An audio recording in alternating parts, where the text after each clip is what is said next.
അസ്സലാമു അലൈക്കും വറഹ്മത്തുള്ളാഹി തആല വബറകാതുഹു. എടിക്കേജിൻ്റെ പുതിയൊരു വീഡിയോയിലേക്ക് എല്ലാവർക്കും സ്വാഗതം. 2016 മോഡൽ നല്ലൊരു ഹൈ ക്വാളിറ്റി ഉള്ള 2016 മോഡൽ ഹീറോ പാഷൻ പ്രോ ആണ് നമുക്ക് സ്റ്റോക്ക് വന്നിട്ടുള്ളത്. കുറേ ആൾ ചോദിക്കുന്നതാണ് മൈലേജ് ഉള്ള വണ്ടി, മോഡൽ കൂടിയ വണ്ടി നമുക്ക് സ്റ്റോക്ക് ഇല്ലുണ്ടോ. നമ്മുടെ അടുത്ത് പൊതുവേ സ്റ്റോക്ക് കുറവാണ്. പാഷൻ പ്രോ അങ്ങനത്തെ വണ്ടികൾ പൊതുവേ സ്റ്റോക്ക് കുറവാണ്.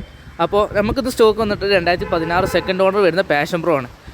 മീറ്ററിൽ റീഡിംഗ് ഉള്ളത് കസ്റ്റമർ തരുമ്പോൾ മീറ്റർ കണക്ക് പക്ക വർക്കിംഗ് ആണ്. പക്ഷേ മീറ്ററിൽ റീഡിംഗ് ഉള്ളത് 30,000 ആണ്. പക്ഷേ അത് ജെനുവൻ ആവാനും ജെനുവൻ ആകാതിരിക്കാൻ ചാൻസ് ഉണ്ട്. പിന്നെ ഫ്രണ്ട് പുതിയ ടയർ, ടി വി എസിൻ്റെ പുതിയ ടയർ ഇന്ന് മാറ്റിയതാണ്. 2 കൊല്ലത്തെ വാറൻറ്റി എടുക്കാം. പുതിയ പേപ്പറും കണക്ക് വണ്ടിക്ക് പുതിയ ടയറിൻ്റെ പേപ്പറും കണക്കുണ്ട്. ബാക്കും പുതിയ ടയറാണ്, നമ്മൾ മാറ്റിയതല്ല, കസ്റ്റമർ പുതിയ മാറ്റിയതാണ്. പിന്നെ സെൽഫ് കണക്ക് പക്ക വർക്കിംഗ് ആണ്. വൈറ്റ് സ്മോക്ക്, ബ്ലാക്ക് സ്മോക്ക് അങ്ങനത്തെ രീതിയിലുള്ള കംപ്ലൈൻറ്റ് കാര്യങ്ങളൊന്നും ഇതിൽ വണ്ടിക്കില്ല. ഈ വണ്ടിക്ക് ആസ്ക് പ്രൈസ് എന്നുള്ളത് വെറും 45,000 രൂപ മാത്രമാണ്. നല്ലൊരു ക്വാളിറ്റിയുള്ള വണ്ടി ആരെയും അന്വേഷിക്കുന്നുണ്ടെങ്കിൽ നമ്മൾ കോൺടാക്ട് ചെയ്തോളി. ഇൻഷാ അല്ലാഹ്. അസ്സലാമു അലൈക്കും വറഹ്മത്തുള്ളാഹി തആല വബറകാതുഹു.